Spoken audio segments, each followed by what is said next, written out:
Hello, this is Mark from My Keys to Music. Thanks for joining me on this video.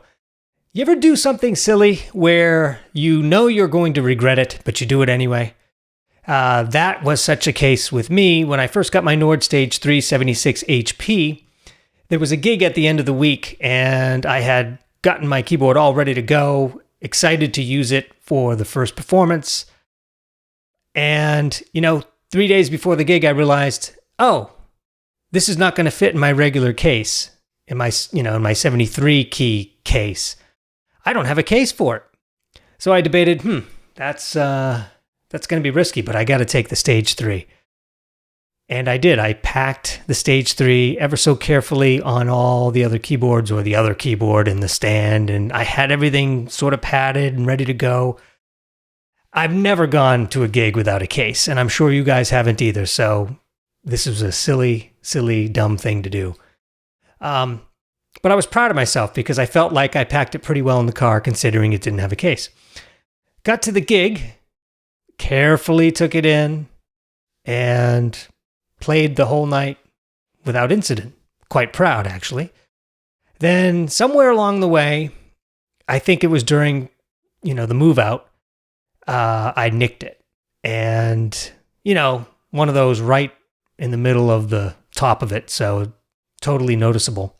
Now, what you're seeing here is the fact that I've actually tried my best to repair it, which essentially boils down to one of those Magic Marker floor repair kit markers that you can get, which kind of is meant to be repairing for like wood floors. So obviously you can see that it isn't perfect. So, that was a blemish on it really from the first week on. And lesson learned, never go to a gig without a case. Never travel with your keyboard without a case. It's just not a smart thing to do. So I had been really sitting on that keyboard blemish for years. But it dawned on me that, I've got the Nord Stage 3 Compact now. So eventually I'm going to be selling the HP 76. And when I do, I figured, well, it might be nice to sell it in mint condition, because really that's the only flaw with the 76 at this point. So I said, well, why don't I repair it myself? Why don't I just buy a side panel? So that's what I did, and I'm here to talk to you about it. I bought it through a company. It's basically like a parts distributor in a sense. In fact, I can't even properly represent the company here. Number one, I'm not sponsored by them or have any affiliation.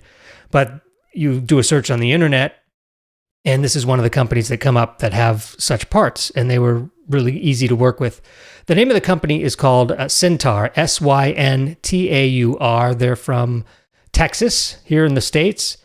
And I'll put a link below the video here so you can check it out. But essentially, I ordered the part for what didn't seem like a whole lot of money. I mean, yeah, it was expensive, but it wasn't as expensive as it could have been. And you have to really make sure that when you order these parts, you have to make sure it's left or right side as far as those panels go.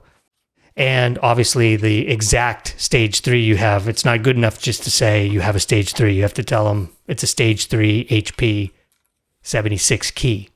That way they fit the exact piece. So about 2 to 3 weeks later, I get the piece because it's a special order item. At least this one was. Some of the parts they do keep in stock. Got it, and this is me putting it together here. Essentially, it's Allen wrench type screws, and they're real easy to, take off and put back on again. If you're not comfortable taking apart your keyboard, which I still to this day am not really comfortable doing it. I'm a handy guy, but not when it comes to these expensive keyboards. I'd rather not be handy and use them as an experiment. But long story short, it was an easy repair. And you can see here that it worked out just fine. So with that said, I just wanted to share that piece of information. So 2 things. Number 1, don't be silly and go on a gig without a case. Number 2, if you do something silly or something happens at the gig while the keyboard is out and about, there are things you can do to repair it if you want your keyboard in pristine condition. So that's my talk today. We will catch you on the next one. I'm working on all kinds of other nifty things with the Stage 3 and the Wave 2. We're going to be introducing some MIDI videos. In other words, we're going to talk about some MIDI controllers and get down to the nitty-gritty details of all the different things you can do to manipulate and control your Stage 3. So thanks for watching this video. We will catch you on the next one.